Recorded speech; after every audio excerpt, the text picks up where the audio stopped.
Like most of you, Danica and I were shocked at scenes in Amsterdam over the weekend where gangs of Muslim men shouting "Free Palestine" went hunting for Jews to beat up. Jewish football fans in Amsterdam to watch their football team play ran for their lives as mobs chased them on foot and in cars. It was sheer luck that no one was killed.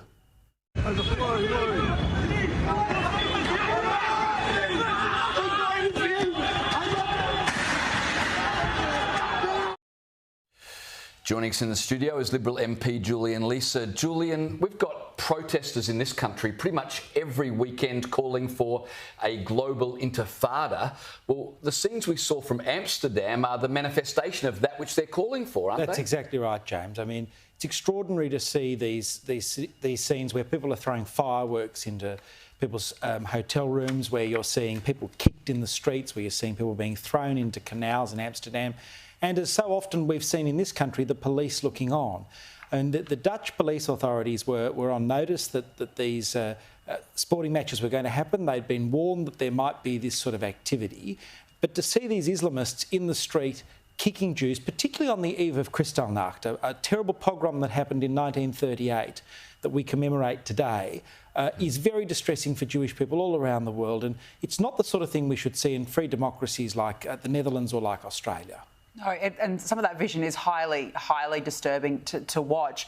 I feel, Julian, it says a lot about the leaders in Europe who have allowed these Islamists to run riot and now hunting down Jews as if it's some sort of sick game. Is this a direct result, do you think, of poor and weak immigration policy? And are we here in Australia now heading in the same direction? Well, this is as a result of weak leadership from those people in power to ensure that people who support terrorist organisations and who want to engage in these sorts of activities, to ensure that they're expelled from the country or that they have no place in the country to begin with.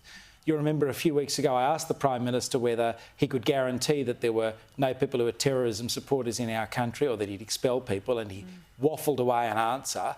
You're seeing the same sort of weak leadership in Europe. I mean, things have got so bad in Amsterdam that a few years ago a guide in the Anne Frank house was told to remove his kippah, his skull cap, when he was guiding people through there. I mean, this October, the post-October 7 stuff we're seeing in relation to the rise of anti-Semitism around the world is not some unique event that's just suddenly happened. This has been building and building and building. And the failure of authorities to ensure that people who come into Europe, people who come into Australia support our values is manifesting itself in these protests that we're seeing. Well, let me give you some good news. Donald Trump, of course, has been elected US president. He hasn't even taken office yet, and already he's influencing world affairs. News over the weekend that Qatar has reportedly given the leaders of Hamas their marching orders. But this is what I wanted to ask you. Qatar is booting out Hamas. But meanwhile, in Australia, the Anthony Albanese government is still funding UNRWA, some employees of whom were members of Hamas, others participated in October 7. It seems like Qatar have got greater moral clarity than the Albanese government and Penny Wong. Well, I don't want to praise Qatar too much. I mean, they had Hamas there for a long time, and the main purpose of keeping Hamas there, with the Americans allowing them to keep Hamas there, has been very much because they thought that'd be a good staging post to try and get Hamas to release the hostages. That clearly hasn't happened, and so the Qataris have taken their action. But Qatar is not a good actor on the world stage more broadly. But in this country, I mean, the lack of moral clarity that we've constantly seen from the government. I was outraged sitting in the Parliament this week when the second last question was the government boasting about the funding that they're giving to UNRWA. UNRWA is an organisation that has blood on its hands, that was involved in the October 7 terrorist attacks, and indeed the UNRWA headquarters in Gaza were the major communications facility for Hamas.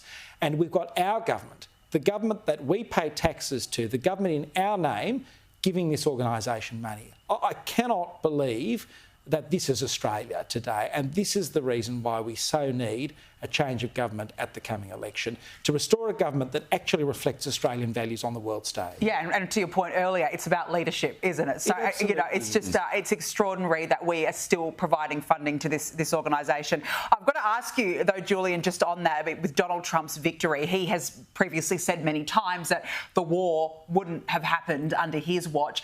Are you feeling any optimism optimism that he could actually help come to some sort of a resolution in the Middle East? Well, I mean, let's remember the signature policy of the Trump years in his first presidency was the Abraham Accords, which have had a transformative have been transformative across the Middle East, particularly with the UAE, Bahrain and Morocco having a very different relationship with Israel to its neighbours. And that's the key reason why Hamas actually launched these attacks on the 7th of October, because the Iranians and their proxies, Hamas and Hezbollah, didn't want that to keep going.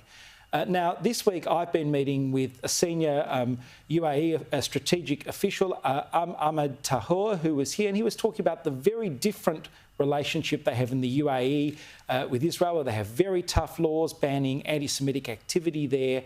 And he was reminding Australians that there's a very different narrative from the narrative we see on our streets from the socialist left and from the Islamists about Israel and its relationship with its Arab neighbours. The UAE is living proof, and I've been to the UAE since the Abraham Accords. There is a real friendship there between Emiratis and Israelis. They are living proof that Jews and Arabs can get on and live peacefully and live as friends.